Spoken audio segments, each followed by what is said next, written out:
il faut qu'on ait une vraie discussion quoi, avec Sylvain sur qu'est-ce qu'on fait quoi.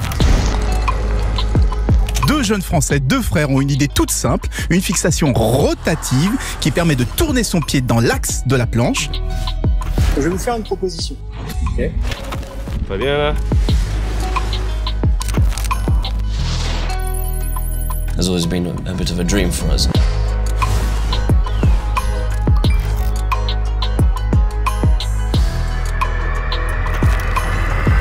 Il y a 7 ans d'histoire, tu les racontes pas en 2 minutes. Hein. La vie est bien trop courte pour la laisser inachevée. Parce que là maintenant, ça ne concerne pas que nous. On a des employés qui bossent avec nous, des potes, et du coup on est un peu... on est un peu mal, quoi. On ne sait pas trop comment s'y prendre. Il faut se rendre à l'évidence qu'on ne va pas pouvoir continuer et que malheureusement il va falloir qu'on se sépare, quoi. Qu'on trouve des solutions pour que le projet puisse peut-être continuer à vivre, mais que malheureusement en l'état ça ne se fera pas avec eux et qu'on va repartir à zéro, quoi. Nous en tout cas on va repartir à 2 pour quelque temps.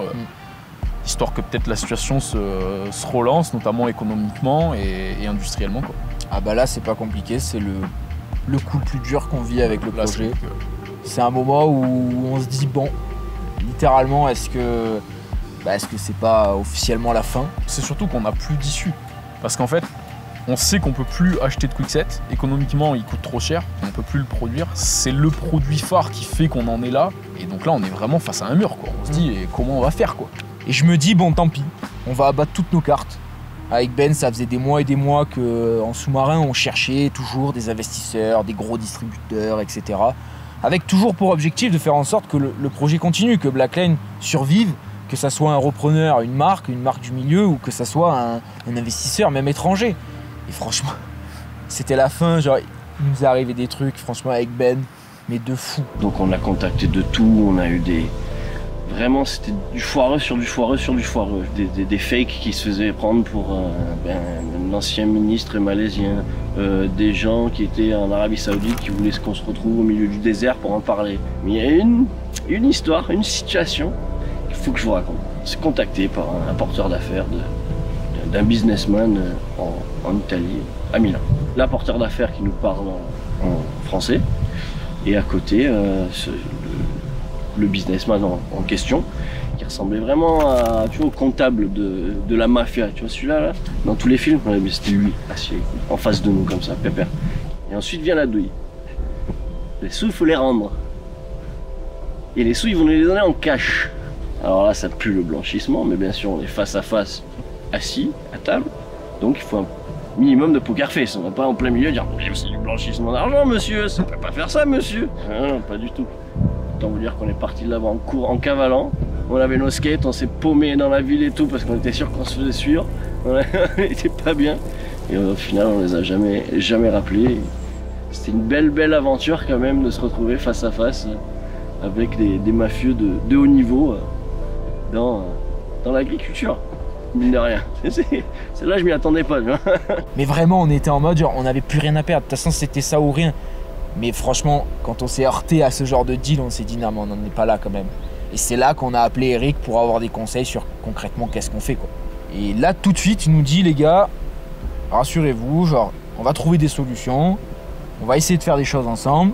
Déjà essayer de voir si concrètement l'évolution de vos coûts de matières premières a pas un peu baissé. Mais surtout une chose, baissez vos frais. Baissez les charges. Baissez tous vos frais. Genre s'il faut revenir à la création que vous deux, pas payé, et ben vous faites ça, pas le choix. L'année 2023 risque d'être très compliquée. D'un côté, les investisseurs qui n'investissent plus ou très peu, et de l'autre côté, une augmentation des coûts, augmentation des matières premières, de l'énergie, de tout, couplée à une baisse de la consommation. Aujourd'hui, il faut privilégier la rentabilité, limiter ses investissements marketing pour conserver son cash, vendre au juste prix, afin d'être certain d'être là en 2024, lorsque la situation sera meilleure.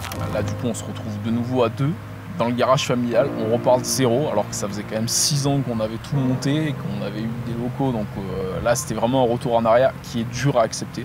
Ouais. La situation, finalement, avec tous ces échecs, commence à nous sourire à nouveau. En septembre, je suis contacté par le producteur de Kwikset qui m'informe que les coûts des matières premières, notamment électroniques, est revenu à une situation normale, on va dire. Et on peut de nouveau se remettre à acheter des Kwikset. Et là, on se dit, ok, il faut qu'on y aille maintenant. Eric nous a permis de nous financer pour une année. Soit on la tient juste pour la tenir, soit on finance les Kwikset et au moins on avance et il se passe vraiment quelque chose et peut-être qu'on va relancer la machine grâce à ça. Donc on s'est attaqué au montage de quasiment 1000 Kwikset à 2 en octobre. Et du coup on finit par réussir à livrer tout le monde avec un produit où cette fois on est sûr de notre coup parce qu'on l'a testé, ça fait quasiment 3 ans que moi maintenant je ride avec. Et donc là les choses repartent. On retourne au Rock-On, ça se passe extrêmement bien. Franchement on fait tester notre matos, tout le monde adore.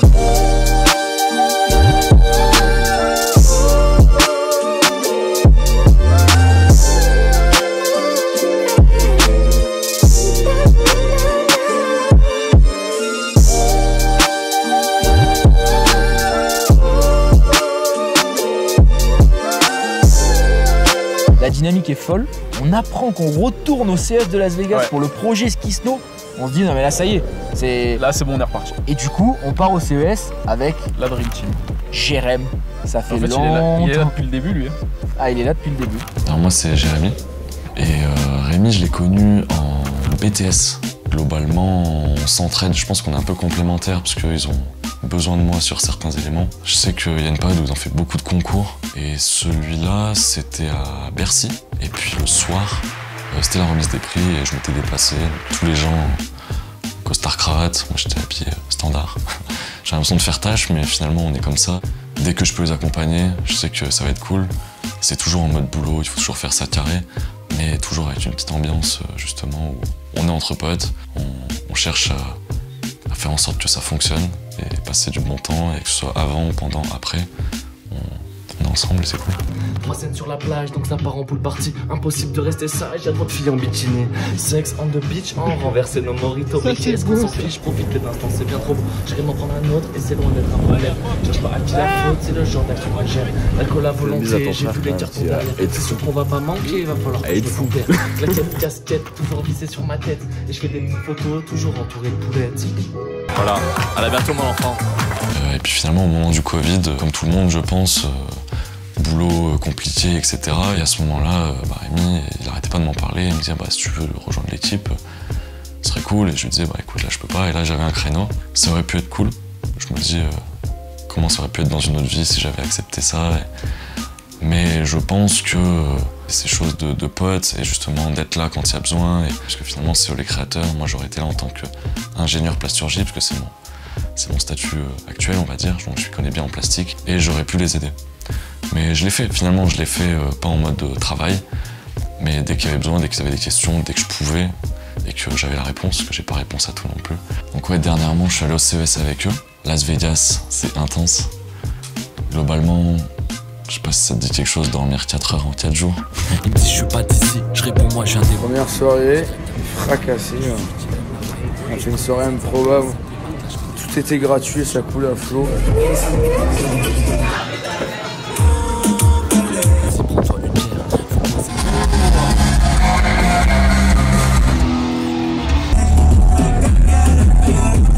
Ils connaissaient par cœur, ils sont allés 3 fois. On fait un peu la visite. On était toujours en mode réseautage. Moi, il y a un truc qui m'a bien fait marrer, c'est... En fait, il y a toujours des soirées à droite à gauche. C'est des soirées organisées par le CES. Il y a une soirée région Rhône-Alpes, tout en haut de la tour Stratosphère. Ils ont privatisé toute la tour Stratosphère. Sauf que, on rentre et ils nous disent bonjour, quelle est votre entreprise? Parce que finalement, il y a des gens, il y avait des députés de je sais pas quoi, la région Rhône-Alpes, etc. Et on leur dit Blackline. Et là, ils nous disent on est désolé, on vous trouve pas sur la liste. Et du coup, elle nous dit mais vous êtes de quelle région? Et en fait, à Las Vegas, on a tous nos badges. Et là, la femme, elle voit PACA, elle dit ouais, mais non, mais c'est normal, en fait, c'est région Rhône-Alpes ici. Et il se trouve que moi, vu que je m'étais inscrit à distance pour le CES, j'étais écrit Lyon, parce que j'habite à Lyon. Lyon, Rhône-Alpes. Et là, finalement, on a réussi à gruger par rapport à ça.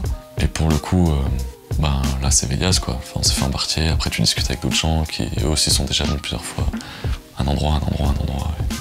Je crois qu'on a fait une nuit blanche ce jour-là. Je remercie la région Sud, mais aussi la région Rhône-Alpes, parce qu'on est peut-être allé dans un événement à eux sans invitation. D'ailleurs, merci Moonbike, ça c'était cool. On revient du CES, avec Jérém, avec Ben, un CES très intense, où on fait des belles rencontres, où on commence à se mettre très proche avec la région Auvergne, qui était quand même la région de l'écosystème outdoor, montagne, etc.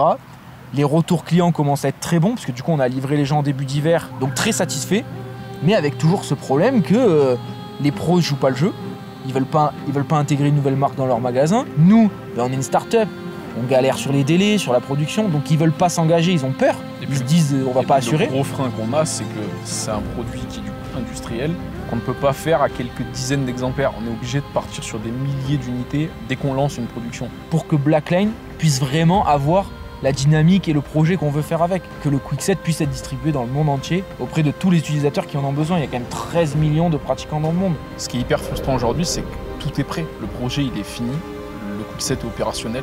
On a quasiment qu'à appuyer sur un bouton pour en produire des milliers d'exemplaires. Et on n'y arrivera pas sans l'aide d'une chaîne de magasins comme Decathlon ou Intersport, un distributeur, une marque. Rossignol, Burton, Nidecker, peu importe, on est ouvert à tout le monde. Et malheureusement, si on n'a pas de contact, ça sera la fin de l'aventure Blackline. Amis, investisseurs, clients, j'ai qu'un seul souhait pour Blackline, de ne pas laisser ce projet inachevé. Ça peut paraître bateau, mais c'est des gens qui sont dévoués pour créer leur boîte et pour la faire grossir, donc je leur souhaite vraiment de continuer dans cette voie et de continuer à innover dans le ski, parce qu'il y a peu de monde qui le font.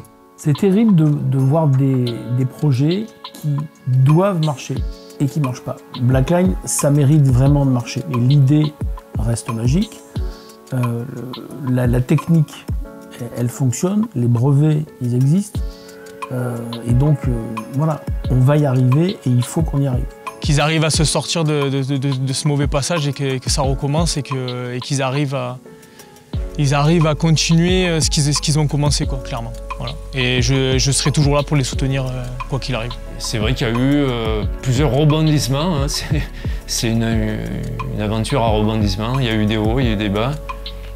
Là, actuellement, on est plutôt dans un bas, mais qui sait ce que peut nous réserver l'avenir, on ne sait pas. Ça serait dommage que ça s'arrête. Après, maintenant, je pense qu'ils ont vécu de très belles choses. Et moi, je peux avoir le souhait de continuer à fond et puis de vivre de nouvelles expériences, toujours avec Blackline. Évidemment, mais ça, je pense que tout le monde le dira, je leur souhaite de réussir, parce que autant de détermination, entre guillemets, c'est ce qu'il nous faut. C'est ce qu'il nous faut aujourd'hui pour l'industrie française. C'est des gens qui sont convaincus de leurs produits, en fait, d'aller plus loin. Mais je dirais que ça, c'est même pas leur souhaiter, parce que je suis convaincu qu'ils vont faire quelque chose. Et ces frères, je pense qu'on en entendra parler dans l'industrie du futur, ce qu'on appelle l'industrie du futur. Voilà, ces produits, ce n'est que les prémices d'une grande aventure. Ah bah franchement, moi je souhaite que du bien, hein. Ça fait déjà maintenant un petit bout de temps qu'on essaie de trouver plein de solutions pour que le projet continue et survive. Donc franchement, je vous souhaite que du bonheur et que ça... espérons que ça s'arrête pas là, quoi. Qui continuent leur créativité, que ça marche, quoi. Moi je comprends pas, avec les produits qu'ils ont et cette créativité-là, cette énergie, cette team, que ça prenne pas, ou du moins pas autant qu'on le souhaiterait, quoi. Parce que si on pouvait reconstituer toute une équipe, moi je reviendrais avec grand plaisir et je continuerais cette aventure qui est folle, quoi. C'est des gens qui ont un très bon fond, je trouve, toujours humbles et avec qui on passe toujours du bon temps. Et en plus, je trouve que leurs produits, ils sont vraiment bien, quoi. Rien que le Quickset, moi je suis un skieur, mais le Quickset, je trouve ça révolutionnaire. Je ne comprends pas pourquoi ça n'a pas été encore plus distribué que ce que ça l'est aujourd'hui. Moi, quand j'ai découvert Blackline, j'ai découvert des gars qui étaient cool, c'est ça, des gars passionnés, des gars cool. Ouais, passionnés, c'est ça. Qui venaient du Sud. Et pour moi, moi j'ai bossé pas mal dans le snowboard avant, j'ai bossé pour des marques américaines, etc. Et moi, ça m'a fait hyper plaisir de croiser des gars hyper motivés, franchis, qui avaient envie de se donner un peu pour développer une marque française et des produits français qui sortent un peu de l'ordinaire et de ce qu'on voit habituellement. Pour moi, le projet, ce qu'ils font, les projets, les idées, il y a du potentiel, il y a vraiment un vrai potentiel. Et peut-être que c'est le marché qui est pas prêt, peut-être que c'est la façon de communiquer. Mais je pense que ça change aujourd'hui. Le numérique commence à venir de plus en plus. Mais c'est vrai qu'ils sont dans une passe qui est assez compliquée aujourd'hui. Et c'est de pouvoir rebondir correctement et que ça fonctionne. Parce que pour moi, l'idée est cool.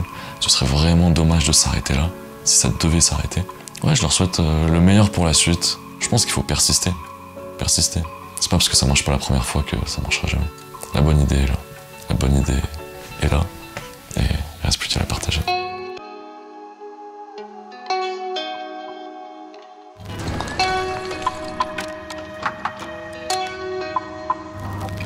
Tout a commencé avec une putain d'idée. Le genre qui te rentre dans la tête et que tu ne peux plus oublier. Impossible de faire machine arrière qui t'a fini épuisé. Vas-y, ne regarde pas derrière, sinon tu peux déjà oublier. 2016, on pose 10K, le fruit de nos 20 dernières années. Et si tu veux qu'on y croit, pas le choix, t'as pité obligé. On construit la marque et dépose le brevet, sans dette sur nos deux têtes, sans vraiment y repenser. On mise tout sur un proto, une version bêta. Et moi je vois bien que face au public, les critiques t'encaissent pas. Trajet du retour rempli de doutes et de questions.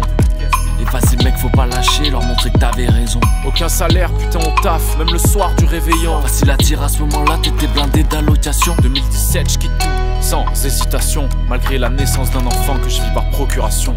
Le monde va nous entendre, on est les seuls à y croire.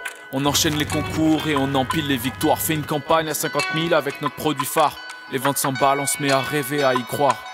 Vous êtes complètement dépassés, je vous vois raconter des histoires. Produits pas prêts, vous encaissez et annoncer le retard. Ça se la joue à la télé comme si c'était la gloire. T'as pris 100K, tu paieras pas tous tes retards.